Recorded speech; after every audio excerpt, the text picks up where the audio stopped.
Bonjour à toutes et à tous, bienvenue dans ce 7e épisode de notre série consacrée au journalisme de solutions, le JOSO, réalisé par l'Académie France Média Monde et CFI. Je suis Zéphirin Quadio, journaliste à RFI, et aujourd'hui on va voir ensemble comment préparer et mener une enquête solution. Yéna. Bonjour, je suis Yanali, journaliste à France 24 et je suis prête à démarrer une enquête solution. Ça n'a pas l'air si compliqué, même si je suis à peu près sûre que Zéphirin va m'affirmer le contraire. Mais non, rien n'est compliqué quand on applique la bonne méthode. En fait, démarrer une enquête, c'est un peu comme dans une investigation. On commence par regarder les sources ouvertes, les données. La data, c'est souvent un bon point de départ pour trouver des solutions. Ok, prenons un exemple. Comment on a trouvé des sujets solutions pendant l'épidémie du Covid? Tiens, au tout début, quand le monde entier se confinait en angoissant et sans bien comprendre la maladie, quand tu ne sais pas comment soigner, comment tu fais pour trouver des solutions? C'est un bon exemple, le coronavirus, Yéna. Pour pratiquer le JOSO, il fallait d'abord commencer par étudier les données. Par exemple, chercher les pays où il y avait le moins de victimes. Je me souviens bien de cette période. On a vu des reportages sur le Vietnam, la Corée du Sud, Taïwan. Oui, des pays pourtant proches de la Chine et qui avaient été beaucoup moins touchés. Et c'est en étudiant leurs méthodes que des journalistes de solutions se sont rendus compte que ces pays avaient tous un point commun. Et là encore, ce sont les données qui nous guident. C'est clair, le journalisme de solutions, c'est un journalisme comparatif. On cherche là où les réussites face à un problème sont les plus probantes et on essaye de comprendre pourquoi. Bien résumé. Mais pour voir si tu as tout suivi, Yéna, depuis le début, une fois sur place, qu'est-ce que tu fais? Et comme dans tout sujet, je pose des questions aux gens qui ont mis en œuvre des solutions.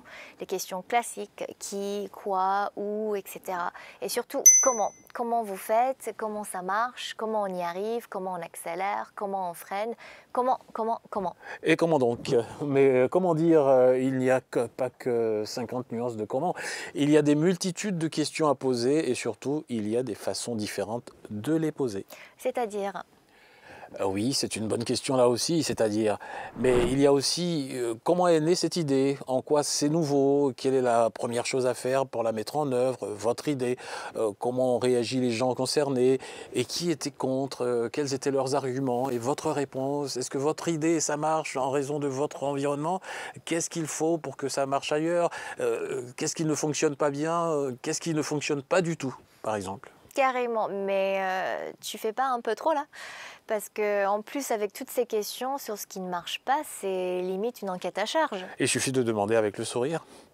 Non, mais sérieusement, si on est si précis, si on cherche la petite bête, c'est bien parce que le JOSO, ce n'est pas du journalisme d'opinion. Ce n'est pas non plus du publi-reportage. Alors pour éviter de tomber dans le panneau du plaidoyer ou du papier complaisant, on a besoin d'être un peu obsessionnel, c'est pour ça. Oui, comme toujours en enquête finalement. Et comme en journalisme d'investigation, j'imagine qu'on interroge plusieurs sources. Et tu as tout à fait tout compris. On recherche les bénéficiaires du projet, mais aussi ses opposants. Et il est même possible qu'on se rende compte que ça ne marche pas. Et dans ce cas-là, on le raconte aussi. Le JOSO, c'est aussi expliquer pourquoi des solutions sont inopérantes. L'échec est instructif. Ça me rappelle ce que disait un philosophe allemand moustachu, ce qui ne me tue pas me rend plus fort. Et moi, je suis plus inspiré par un sage sud-africain, Nelson Mandela, qui disait « Je ne perds jamais, soit je gagne, soit j'apprends ». Et qu'est-ce qu'on apprend dans le prochain épisode alors? Qu'est-ce que tu fais une fois que tu as fini une enquête, Yéna? Eh bien, j'écris un plan, j'écris l'enquête, je la monte, puis je la montre. Eh bien voilà, on va voir comment construire, écrire, mais aussi suivre une enquête.